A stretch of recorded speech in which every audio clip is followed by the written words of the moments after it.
Long-term effect of xylitol. Studies carried out in Helsinki, Finland, found that in addition to the initial effect of reducing caries for the gum-chewing groups, there was a residual caries protection for those in the gum-chewing groups when the gum was no longer chewed. The study groups were followed up at 3-year and 5-year intervals post-termination of the gum-chewing phase of the study. The xylitol gum-chewing group still maintained a significantly lower caries rate than the control groups. And I can tell you at this point that those now have been, the studies have been done at 7 years, and Dr. Mäkinen, the studies have not yet been published, but Dr. Mäkinen tells me that they will still show the same low caries rates.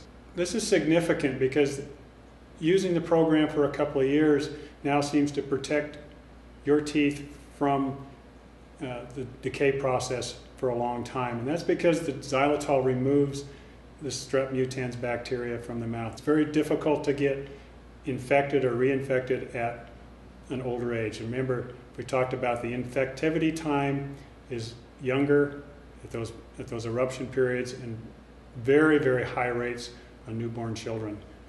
That's when the process takes place.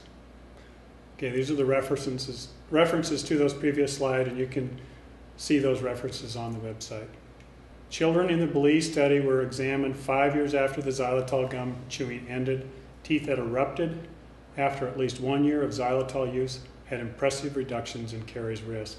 Again, we're increasing salivary flow for these newly erupted teeth.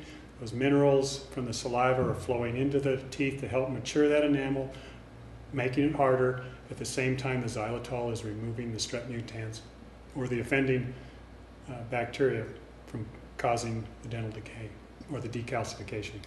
Why does xylitol work? Again, it's non-cariogenic, does not contribute to the caries process disease, cariostatic, caries do not form in the presence of xylitol. It's anti-cariogenic, caries disease process may be reversed through appropriate exposure to xylitol. It does enhance fluoride treatments if you choose to use the two in combination. The xylitol characteristics review, possible mechanisms of action, reduces the strep mutans, exhibits non-acidogenic characteristics, reduces plaque accumulation, and enhances remineralization. The caries impacted characteristics, again, non-cariogenic, cariostatic, and anti-cariogenic. Points to remember with xylitol. Xylitol tastes good. It's like sugar, except it leaves a nice, cool, refreshing taste in your mouth. It's lower calorie and increased satiety, which will help in weight control. Use xylitol on a regular basis as a substitute. You'll find that you have fewer sweet cravings. Has a lower glycemic index, which provides a steady energy flow. Can replace all or part of your sugar. It's good for your teeth. It prevents tooth decay, prevents ear infections. It was found that the kids that were chewing the gum versus the non-xylitol group had 40% fewer otitis media episodes than the non-chewing group.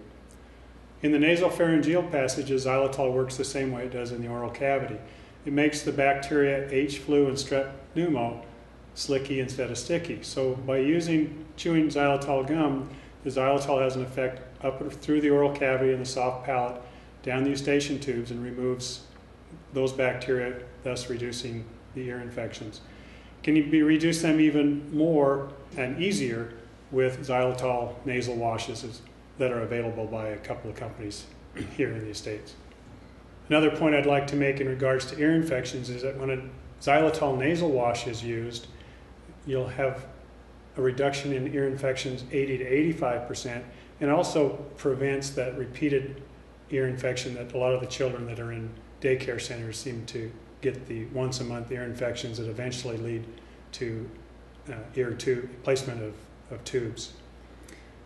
Using xylitol may reduce antibiotic use. It also improves calcium absorption, improves gut function, similar to a dietary fiber. And remember that too much, too fast can cause a laxative effect. But it's simply an adjustment. Slow down the usage, your body will adapt. It's also important to know and remember that xylitol or xylose is produced by your body in the pentose shunt of Krebs cycle. So your body is familiar with xylose, and so adding xylitol is nothing foreign to your body, and you actually produce about 12 to 15 grams of xylose per day in your system. Catherine Hayes, DMD, on xylitol. After her extensive studies, she made this statement: "Furthermore, since the evidence suggests a strong caries protective effect, it would be unethical to deprive the subjects of its potential benefits. Given that several of the criteria for causality are met, it is concluded that xylitol can significantly decrease the incidence of dental caries." Quick summary, pictorially, makes it kind of fun. Okay, simply, if you're not using xylitol on a regular basis, the tooth is at risk, the dentist ends up removing that tooth, and the end result is the tooth fairy. Use 100% xylitol products. Don't be fooled by recommending products that only have a small amount of xylitol or added other sweeteners. Xylitol can keep them smiling. Fewer cavities, happy kids. Thank you for your time.